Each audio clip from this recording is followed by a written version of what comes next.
Hi friends, welcome to lexemelearning. இந்த வீடியோவில் நாம் UNIT-9 இருந்து how the Bible impacts the English literature அப்படின்ற சாப்டர் பற்றி நம்ம பார்க்க போகிறோம். The Bible in English literature. அதாவது the Bible known as the word of God is the sacred book of all Christians. அதாவது பைபிள் வந்து கிறிஸ்டியன்ஸோட sacred book, ஒரு holy book, புனிதமான book அப்படின்றது உங்களுக்கு எல்லாருக்குமே நல்லா தெரியும். It has two parts. பைபிளில் வந்து ரெண்டு பார்ட்டாக பிரியுது. ஒன்று வந்து Old Testament, another one is the New Testament. The Old Testament treats with God, man and the physical world. Old டெஸ்டமெண்ட்டில் எதெல்லாம் நம்ம பார்க்குறோம்? God, man and the physical world. How the world was created, how people were led and how God led the Israelites அப்படின்ற மாதிரி எல்லாம் பார்க்குறோம். The New Testament includes the four Gospels, namely Matthew, Mark, Luke and John. அதாவது கடவுளுடைய disciples இருந்தாங்க. Jesus உலகத்தில் வந்து இருக்கும்போது அவருக்கு டிசைபிள்ஸ் இருந்தாங்க. அந்த டிசைபிள்ஸில் 4 பேர் ரொம்ப ரொம்ப முக்கியமானவங்க. ஏன்னா அவங்க வந்து தினம் தினம் கடவுளோடு நடந்து அவர் என்னெல்லாம் செஞ்சார் அப்படின்றத பைபிளில் எழுதியிருக்காங்க. ஸோ அந்த 4 பேர் தான் இந்த Matthew, Mark, Luke and John. The Bible was the work of 54 scholars who translated the Latin version of the Bible and the original Hebrew version of the Bible into English. So that means standard version வர்றதுக்கு முன்னாடி Latin version and Hebrew version தான் இருந்தது. இதை தான் 54 scholars appoint பண்ணி king James வந்து இதை translate பண்ணுறாரு. Okay, There were 54 scholars appointed by James and they worked under the leadership of Lancelot Andrews, the Bishop of Winchester. So, அந்த 54 scholars அவங்க இஷ்டத்துக்கு அவர் எழுத விடலை. அவங்களுக்கு ஒரு லீடர் போடுறாரு. அவர் தான் வந்து லான்ஸ்லாட் ஆண்ட்ரூஸ் அப்படின்றவர். He was the Bishop of Winchester. Then, it was the first English book known to every Englishman. So English people கேட்டோம்னா first English book எது அப்படின்னு பார்த்தா that is Bible.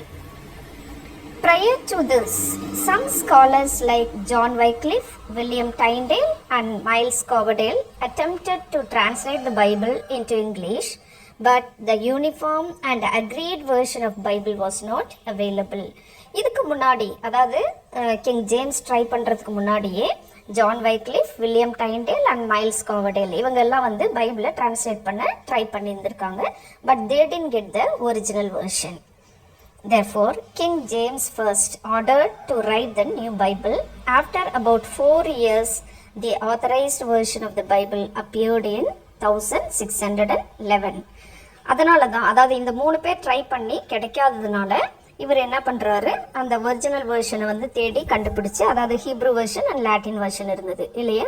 ஸோ அதை வந்து அந்த 54 ஸ்காலர்ஸ் அப்பாயிண்ட் பண்ணி அவங்களுக்கு ஒரு லீடர், அந்த பிஷப்பும் அப்பாயிண்ட் பண்ணி அவர் வந்து அதை எழுத வைக்கிறாரு.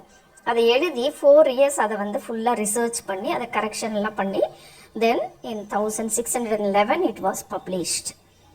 It also drew upon Tyndale and Wycliffe's translation. Okay, அவர் வந்து வைக்லிஃப் அண்ட் டைண்டேல வந்து விட்டுறல, அவங்களும் ட்ரை பண்ணியிருந்தாங்க இல்லையா. அதனால அவங்களோட டிரான்ஸ்லேஷனும் இதில் கொஞ்சம் ஆட் பண்ணுறாரு. The Bible is a piece of literature possessing all the elements of branches of literature. என்னென்னலாம் வந்து, அதாவது லிட்ரேச்சர்லேருந்து என்னெல்லாம் நம்ம பைபிளில் பார்க்கலாம் அப்படின்னு பார்த்தோம்னா pros, poetry, drama, story, novel, parables, biography, songs, hymns and psalms. So இது எல்லாமே பைபிளில் இருக்குது. ஸோ இதெல்லாம் தான் பைபிளில் எடுத்து மக்கள் எல்லாம் பார்க்கும்போது லிட்ரேச்சர் வாஸ் டெவலப்டு.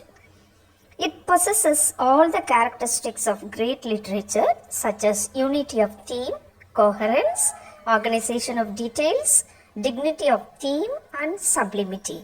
அதாவது பைபிளில் ஏன் இது வந்து இவ்வளோ பாப்புலர் ஆச்சு அப்படின்னு பார்த்தோம்னா it has all the good qualities and dignified characters. அதாவது such as unity of theme, அதாவது தீம் வந்து எல்லாருமே ஒரே மாதிரி அதில் கோஹரன்ஸ் பண்ண வச்சாங்க. தென் ஆர்கனைசேஷன் ஆஃப் டீட்டெயில்ஸ், ஒரு டீட்டெயிலையும் ஆர்டர் வைஸ் ஆர்கனைஸ் பண்ணப்பட்டிருந்தது.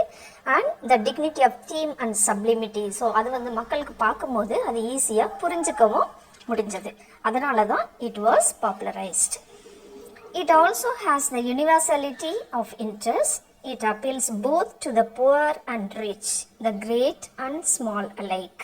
ஸோ இந்த மாதிரி அதாவது ஸ்டார்டிங் பீரியட் லிட்ரேச்சர் வந்து அவ்வளோ பாப்புலர் ஆகலை. அந்த பீரியடில் இது வந்து ஏன் பாப்புலர் ஆச்சு அப்படின்னா இன்னொரு ரீசன் நம்ம பார்த்தோம்னா it was accustomed by all the poor and rich and great and small, அதாவது பணக்காரங்க ஏழைங்க லிட்ரேச்சர் இல்லிட்ரேச்சர் அப்படின்ட்டு யாரும் எந்த பாகுபாடும் இல்லாமல் the Bible was given to all and it was understood by all.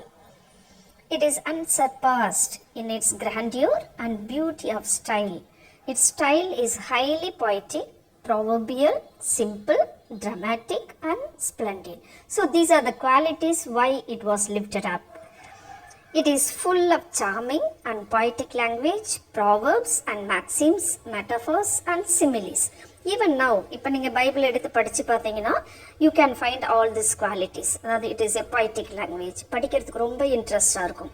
And proverbs, நிறைய proverbs அதில் இருக்குது. maxims, metaphors, அதாவது ஒன்றுக்கு எக்ஸாம்பிள், தென் indirect examples அந்த மாதிரியெல்லாம் கொடுத்து similes, அதாவது comparison அந்த மாதிரி நிறைய அதுக்குள்ளே இருக்குது.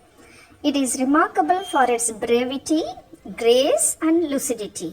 The Bible has influenced man's thought and action for ages together.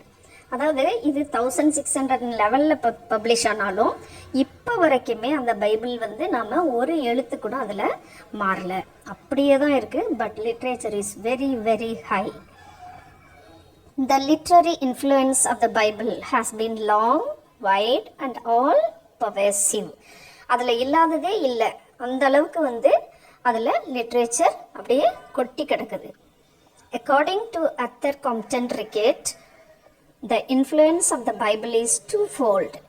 There is rhetorical influence of the Old Testament and the conversational influence of the New Testament. So the great writer Arthur Compton Rickett வந்து என்ன சொல்கிறாரு அப்படின்னா இந்த பைபிளில் வந்து the rhetorical influence of the old testament பார்த்தோம்னா rhetorical influence இருக்குது. அதே நியூ டெஸ்டமெண்ட்டில் பார்த்தீங்கன்னா கான்வர்சேஷனல் இன்ஃப்ளூயன்ஸ் இருக்குது. ஸோ இது எல்லாமே அதிலிருந்து நமக்கு கிடைக்குது அப்படின்ட்டு சொல்கிறாரு. So the Bible has provided not only the subject matter but also vocabulary, most beautiful quotations, maxims and phrases. So இதுதான் வந்து ரிப்பீட்டடாக எல்லா ரைட்டர்ஸும் சொல்லிகிட்டு இருக்காங்க. ஸோ இதில் வந்து வெக்காபுலரி அண்ட் பியூட்டிஃபுல் கொட்டேஷன்ஸ் நிறையா இருக்குது, மேக்சிம்ஸ் அண்ட் ஃப்ரேசஸ் எல்லாமே பைபிளில் இருக்குது அப்படின்றத எல்லாருமே வந்து நோட் பண்ணுறாங்க. The English poetry is indebted to the Bible for its dignity and richness. The romantic poets, particularly William Wordsworth and Samuel Taylor Coleridge, John Keats, and Restoration poets like John Dryden and Alexander Pope were very much indebted to the authorized version of the Bible. So, the great writers and poets, அவங்க எல்லாருமே வந்து என்ன சொல்கிறாங்க அப்படின்னா இந்த Bible வந்து ரொம்பவே அற்புதமாக இருக்குது. ஸோ இதில் எல்லா வொக்காபுலரி இருக்குது, லிட்ரேச்சர் டெவலப்மெண்ட்டுக்கு தேவையான எல்லாமே இதில் இருக்குது அப்படின்ட்டு அப்ரிஷியேட் பண்ணுறாங்க. Alexander Pope's tribute to Newton is nature and nature's law lay hid in night. God said let Newton be and all was night.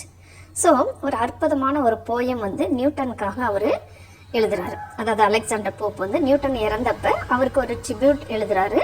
அதில் அவர் சொல்கிறது என்னன்னா நேச்சர் லா எல்லாமே வந்து இருட்டுக்குள்ளேயே இருக்குது, இது இன்னும் வெளிச்சத்துக்கு வரல. So God said let Newton be, Newton வந்து அவர் உலகத்துக்கு கொடுத்தாரு. அவர் வந்து அதில் இருக்கிற எல்லா ஹிடன் சீக்ரெட்ஸையும் கண்டுபிடிச்சாரு. Then all the secrets came in to light அப்படின்ற மாதிரி அவருக்கு ஒரு போயம் அருமையாக ப்ரெசென்ட் பண்ணியிருக்காரு. It is in obvious echo of the biblical line. The Bible has given the scriptural theme to poets and writers. So, எல்லா poets and writers பைபிளை படிக்காமல் இருக்கவே முடியாது. Because they will get lots and lots of ideas from the Bible. The theme of Milton's great epic poem Paradise Lost and Samson Agonist are derived from the Bible. So நம்மளோட இந்த PGTRB சிலபஸில் இருக்கிற Paradise Lost and Samson Agonist இது எல்லாமே வந்து derived from the Bible only. John Keats in the Ode to Nightingale refers to Ruth, the biblical character. John கீட்ஸோட ode to nightingale இருக்கும். So அதுலேயும் பார்த்தோம்னா அதில் வர கேரக்டர் ரூத் அப்படின்ட்டு ஒரு லேடி. ஸோ அவங்களுமே வந்து பைபிள் கேரக்டர் தான். The Bible has shaped the style of English prose. John Milton, Thomas Brown, Robert Burton and Jeremy Taylor testify to its influence. So இன்னும் அவங்க மேலே நம்ம பார்த்தவங்களாம் இல்லாமல் இன்னும் John Milton, Thomas Browne, Robert Burton, Jeremy Taylor இவங்க எல்லாருமே வந்து பைபிளை வந்து ஒரு பெரிய பொக்கிஷமாக பார்க்குறாங்க. The old and the new testament are seen in John Bunyan's pilgrim's progress, Joseph Addison's conversational essays and Jonathan Swift's forceful prose shows the impact of the Bible. So இதெல்லாம் வந்து எக்ஸாம்பிள்ஸ் எப்படியெல்லாம் வந்து அவங்க பைபிளை யூஸ் பண்ணியிருக்காங்க அப்படின்றத நமக்கு சொல்கிறாங்க. Thomas Carlyle and John Ruskin, Oscar wild and cardinal Newman unveiled a great influence of the Bible through their works. So இவங்க எல்லாருமே வந்து பைபிள்ல இருந்து லேர்ன் பண்ணி அவங்களோட ப்ரெசன்டேஷனை கொடுக்கும்போது they became the great writers. Drama also has been influenced by the Bible. It was in the cradled in the church. அதாவது ஆரம்ப காலத்தில் லிட்ரேச்சர்னா என்னன்னே தெரியாத காலத்தில் பைபிள் ஈவெண்ட்ஸை வந்து எடுத்து அவங்க ட்ராமாவை ப்ளே பண்ணி மக்களுக்கு காட்டுறாங்க. So that was the beginning of finding the literature through Bible. English drama was born in the church and brought up long before the issue of authorized version of the Bible. Previous காட்டில் பார்த்த மாதிரி தான், அதாவது இந்த authorised version வர்றதுக்கு முன்னாடியே இது வந்து பைபிள் வந்து ட்ராமாவாக ப்ளே பண்ணப்பட்டது. அதனால் தே லேர்ன் த லிட்ரேச்சர். அதுக்கப்புறம் தான் அவங்களுக்கு ஐடியாவே வந்திருக்கும் இல்லையா, நாமளும் இந்த மாதிரி எழுதலாமே அப்படின்ட்டு. We can see the influence of the Bible on the morality and miracle plays of the Middle Ages. So influence of the Bible எப்படி லிட்ரரியில் வந்தது அப்படின்னு பார்த்தோம்னா, அந்த பைபிளில் இருக்கிற மொராலிட்டி, அதாவது ஒழுக்கம் நிறையா வந்து அதில் எப்படி ஒழுக்கமாக வாழணும் அப்படின்றது பைபிளில் நிறைய சொல்லப்பட்டிருக்கும். அது இல்லாமல் மிராக்கிள் பிளேஸ், ஜீசஸ் எப்போ வந்து உலகத்தில் வாழ்ந்தாரோ அந்த டைமில் நிறைய மிராக்கிள்ஸ், அதாவது அற்புதங்கள் நிறையா செஞ்சார். ஸோ இது எல்லாமே வந்து ஒரு இன்ஃப்ளூயன்ஸ் ஆஃப் இங்கிலீஷ் லிட்ரேச்சர் தான். William Shakespeare, Christopher Marlowe and the university wits were very much under the spell of the Bible. எல்லா ரைட்டர்ஸுமே எழுதணும் அப்படின்னாவே first they learned the Bible. அதிலிருந்து தான் அவங்களுக்கு இன்ஸ்பிரேஷனே வந்தது. Even the poetic dramatists of our country, T.S. Eliot, Christopher Fry and George Bernard Shaw have their themes of drama from the Bible. So நம்ம Indian writers first அவங்க start பண்ணப்போ அவங்களுக்குமே Bible தான் இன்ஸ்பிரேஷனாக இருந்தது. The Bible has serve to the development of English language.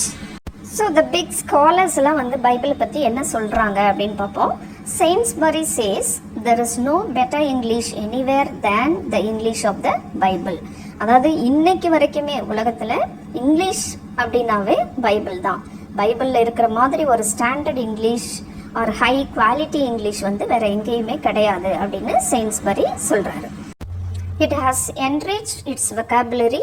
Many phrases have become part of the current English speech and are hardly thought of as biblical diction at all.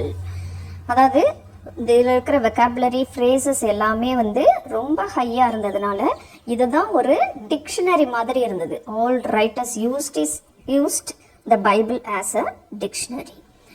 For example, clear as crystal, the பைபிளோட குவாலிட்டிஸ்லாம் என்ன அப்படின்னு இன்னும் highlight பண்ணி காட்டுறாங்க.